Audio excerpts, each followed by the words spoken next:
Mil gracias. Algo que el corazón aprende y profundamente es a percibir la generosidad de los hermanos en lucha. Y yo le agradezco al Partido del Trabajo cada una de las muestras de generosidad que ha tenido con mi persona, con mi trabajo y desde luego la generosidad que implica permitirme tomar la palabra en este foro, en esta palestra, para contar algo que en mi voz, ojalá, alcance a contar parte de la perspectiva que estamos desarrollando en la patria grande. Yo soy mexicano, nací en esta ciudad hace no muchos años, déjense de especular, no especulen mucho. Soy un sexagenario activo que vivo en Buenos Aires, Argentina, yendo y viniendo hace 28 años, 29 años. Tengo entonces en ese tránsito continental muchas paradas solidarias, afectuosas, nutritivas para mi persona, con el hermano pueblo de Venezuela, con el hermano pueblo de Honduras, con Nicaragua, con Brasil, con el Uruguay profundo, con el Perú, tanto que nos preocupa ahora, el hermano Castillo encerrado con esa injusticia, con Cuba digo y dije y seguiré diciendo agradecido eternamente.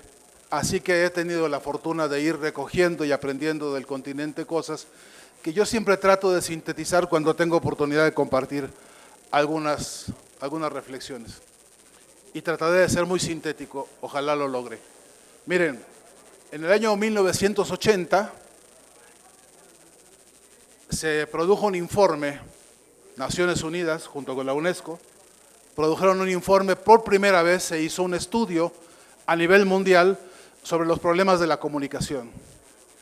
Un grupo de notables salió e indagó por todo el planeta, invitando a medio mundo a hacer consultas para preguntarse cuáles eran los problemas que entonces acuciaban a la humanidad como mayores problemas en materia de comunicación. Y en el informe dice, informe que dirigió Sean McBride, destacadísimo Premio Nobel de la Paz y Premio Lenin de la Paz también, un humanista a toda prueba, concluyó, entre otras muchas cosas que dice el conocido informe McBride, que por cierto se llama Un solo mundo, voces múltiples, por un nuevo orden mundial de la información y de la comunicación. Ya era un reclamo que se actualizó en el año 1980. De ahí dice una cosa que quiero traer a colación sintéticamente para conversarlo con brevedad. Dice ahí, el proceso acelerado de concentración monopólica de medios de comunicación es una amenaza contra las democracias. El proceso acelerado de concentración monopólica de medios es una amenaza contra las democracias. Y tal cual la hemos seguido viendo.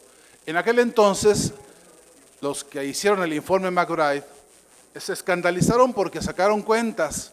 ¿Cuántos son los dueños de los medios de comunicación en el mundo? ¿Cuántos? Y se jalaban los pelos, decían son 600 tipos los que controlan todo en el mundo. Hoy son 9 o 10.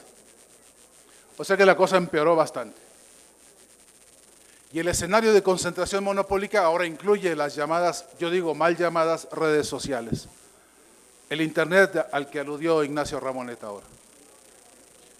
Que por cierto, con todos los desarrollos tecnológicos que podamos conocer, todavía hoy ese desarrollo tecnológico es para nosotros una deuda política enorme, porque la dependencia en materia de tecnología para la comunicación es atroz. Nosotros no fabricamos ni un solo tornillo para los medios de comunicación que utilizamos. Yo quiero ir más rápidamente a una proposición de reflexión con todas y todos aquí. y ahora, que tiene que ver con un proyecto continental. Voy a decir una palabra altisonante, ¿me la aprueba la Asamblea? Una palabra dura,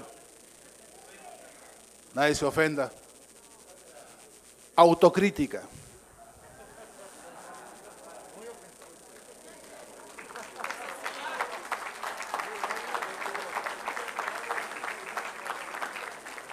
Acéptenmela como aperitivo, si es posible. Un proyecto de autocrítica que nos ayude, que nos estimule a caracterizar, categorizar en su amplitud y en su profundidad el que creo que es el peor problema que tenemos en las fuerzas de izquierda, progresistas, en lucha, irreverentes, revolucionarias. Yo creo que nuestra mayor debilidad política es la debilidad en materia de comunicación. Que por el concepto de comunicación, un paréntesis enorme, rapidito. Esta afirmación no niega los grandes logros extraordinarios que hay en toda la región. No los niega. Yo he sido el primero en escribir, publicar, hacer semiótica de las mañaneras de López Obrador. Me he empeñado profundamente en entender y explicar cómo se le quiebra la columna vertebral a la agenda de la burguesía. Pero es insuficiente. Como el Che quería, un Vietnam, 1000, una mañanera, 1000, multiplicados desde las bases y hasta las cúpulas. Unas mañaneras que sean, en todo caso, la posibilidad de renovar las voces, de amplificar las voces.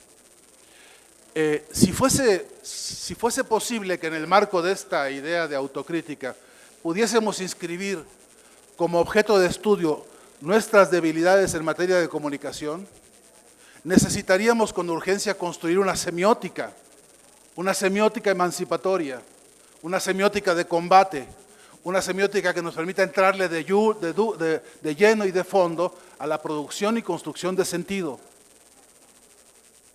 Esta mañana hemos oído referencias tutti quanti, dicen, tutti frutti, de todo tipo, de toda herencia, de toda envergadura. Si fuese posible una tomografía computada de la experiencia política que aquí está reunida hoy ahora, tendríamos una riqueza que ahora tenemos el problema de explicarla, de ordenarla, de jerarquizarla, de hacer una cronología, de hacerla, en todo caso, perdónenme la palabra, didáctica. Porque, otro paréntesis, una buena parte de lo que está pasando en Argentina, con Milei, tiene que ver con que se dejó un espacio abierto en el que incluso la juventud hoy no toma la bandera del 2001, por ejemplo, crucial, histórica para ese país, y todavía no es identitaria para las nuevas generaciones. Como tampoco es identitaria en esas nuevas generaciones saber qué pasó con la dictadura, esa, de la que Milei ahora hace reivindicación y presunción. Si fuese cierto que necesitamos una autocrítica en materia de comunicación, necesitaríamos con urgencia, miren que soy atrevido porque estando al lado de Ignacio Ramonet, que es una autoridad en estos temas, yo me atrevo. Y digo, si fuese cierto que hacemos una autocrítica en materia de comunicación, tendríamos que revisar si nuestro relato está a la altura de la historia que está ocurriendo.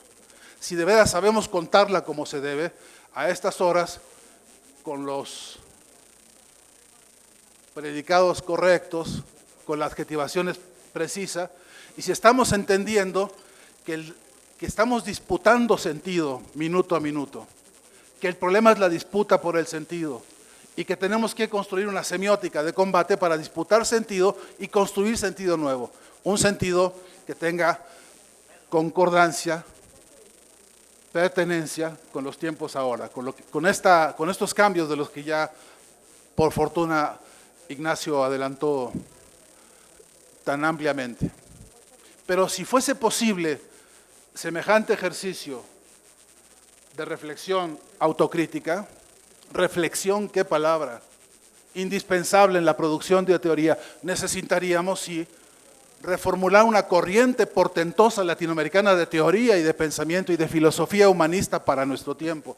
Venimos atrasados, y aunque en este país hoy la cuarta transformación se define como cuarta transformación humanista, todavía nos falta desarrollar ese humanismo que ahora tiene que ver con derrotar a todas las calamidades que nos han venido agobiando a lo largo de la historia, y luego derrotar las otras que están presentes, que son, por supuesto, monopolios mediáticos transnacionales, por supuesto, laboratorios de guerra psicológica, que operan, por ejemplo, en Miami, con JJ Randón, con Durán Barba, por ejemplo, con todos estos bichos, que son los asesores a los que la derecha contrata para diseñar sus estrategias de dominación cultural. Le llaman algunos a esto, cosa de leer la página de la OTAN. Ahí está explicada la guerra cognitiva. Publicaron un librito ahí.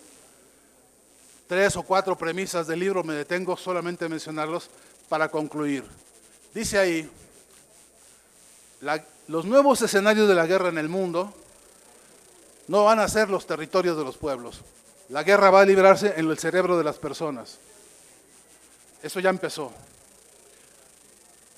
Supone ellos que será más barato entrarle a la cabeza de la gente, derrotar a la gente en su propio territorio intelectual, que hacer lo que han hecho hasta ahora. Además de fijar el escenario de la cabeza de la gente como escenario de la guerra cognitiva, fijan ellos otra premisa, que es que la gente termine reconociendo que siempre hemos tenido la razón, los que la dominamos. Que de una vez y por todas se rescinda la disputa por quién ejerce mejor el instrumento de la razón para construir futuro, para construir bienestar. Dicen además que la gente, habiendo reconocido que el poder siempre ha tenido la razón, encima hay que enseñarle a la gente a que lo aplauda eso. Que tiene que ser entretenido, que podemos diseñar como la cadena Netflix, por ejemplo, ¿no? Una máquina de antipolítica brutal que esconde debajo de cada uno de sus capítulos redes de operación de guerra psicológica. Se puede probar. Si un día hay tiempo, mostramos nuestro trabajo. Y por último, educar a los pueblos para que ese estadio de dominación, habiendo perdido la razón y aplaudiéndole al imperio, a los imperios, entonces sea una gran herencia, la única herencia y más importante para la familia, para el futuro. Así que trato de concluir algunas de estas ideas sueltas. Es preciso que construyamos una corriente de pensamiento teórico, de fuerza latinoamericanista y emancipadora. Es preciso que recompongamos los vocabularios y los sistemas de relato de las luchas que estamos librando en los distintos escenarios. Necesitamos un mapa de las subjetividades de América Latina, compañeras y compañeros. En este continente todavía hay 600 pueblos originarios vivos, con sus lenguas propias, con sus tradiciones propias. En este continente nuestro están todas las iglesias habidas y por haber, las más viejas y las más nuevas, hasta las que ahora tributan por internet, ¿no? En este continente nuestro está, por supuesto, Netflix. En este continente nuestro están, por supuesto, todas las peores canalladas que podamos imaginar, planificando en los próximos días, en los próximos meses, agresiones contra nuestras luchas sociales. En México, desde luego, a cómo celebro lo que escuché esta mañana de los compañeros de Morena y del PT, cómo lo celebro.